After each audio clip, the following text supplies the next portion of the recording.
রাসূলুল্লাহ সাল্লাল্লাহু আলাইহি ওয়াসাল্লাম বলেছেন, একদিন তিনজন লোক বৃষ্টি থেকে বাঁচতে একটি গুহায় আশ্রয় নিল। তারা ভিতরে ঢুকতেই পাহাড় থেকে একটি বিশাল পাথর গড়িয়ে এসে গুহার মুখ বন্ধ করে দিল।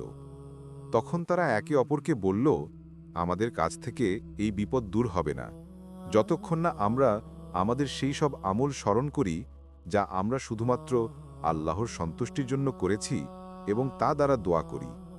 প্রথম ব্যক্তি বলল, হে আল্লাহ, আমার বৃদ্ধা মা বাবা ছিলেন। আমি প্রতিদিন সন্ধ্যায় দুধ দিতাম, প্রথমে তাদের, তারপর সন্তানদের। একদিন দেরি হয়ে গেল।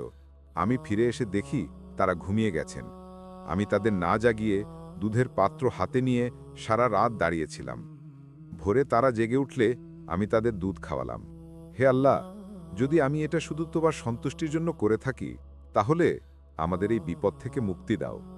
তখন পাথরটা সামান্য সরে গেল, কিন্তু বের হওয়ার মতো ফাঁকা হলো না।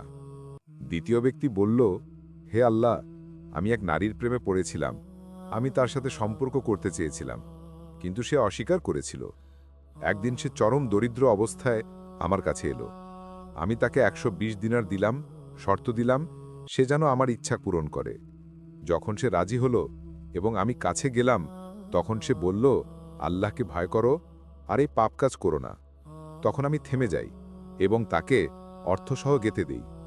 হে আল্লাহ, যদি আমি এটা শুধু তোমার ভয় থেকে করে থাকি, তাহলে আমাদের মুক্তি দাও।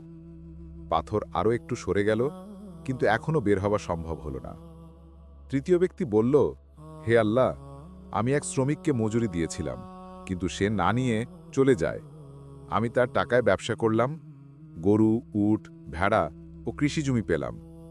বছর পরে সে ফিরে এলো, আমি সব তার নামে ফিরিয়ে দিলাম। হে আল্লাহ, যদি আমি এটা শুধু তোমার সন্তুষ্টির জন্য করে থাকি, আমাদের মুক্তি দাও। তখন পাথর সম্পূর্ণ সরে গেল এবং তারা নিরাপদে বের হয়ে এলো। এই হাদিস থেকে আমরা কি শিখলাম? আল্লাহর জন্য করা কাজ কখনো বৃথা যায় না। পিতামাতার সেবা, আল্লাহভীতি আর সৎ আচরণ মানুষকে বিপদ থেকে রক্ষা করে। আন্তরিক নিয়তি আল্লাহর নিকট সবচেয়ে গুরুত্বপূর্ণ।